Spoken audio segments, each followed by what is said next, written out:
Hello കൂട്ടുകാരെ, ഇന്ന് നമുക്ക് രാവിലെ ചായയും ബണ്ണും കൂടെയാണ് കഴിച്ചത്.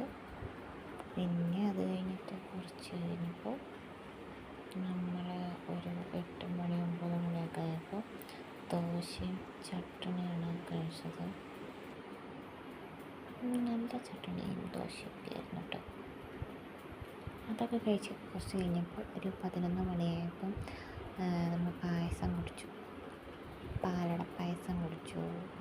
അത് കഴിഞ്ഞ് ഒരു മണിയായപ്പോൾ ചോറും നല്ല അയല വറുത്തതും അയല കറി ഉണ്ടായിരുന്നു കേട്ടോ. കറി എടുത്ത് ചാറ് മാത്രം എടുത്തുള്ളൂ. പിന്നെ തേങ്ങാ ചമ്മന്തിയും അത് കൂട്ടി കഴിച്ചു. നല്ല ടേസ്റ്റ് ഉണ്ടായിരുന്നു. പിന്നെ ഒരു 4 മണിയൊക്കെ ആയപ്പോൾ ചായയും തേങ്ങാ ബന്നും കഴിച്ചു കേട്ടോ. നല്ല ടേസ്റ്റ് ഉണ്ടായിരുന്നു.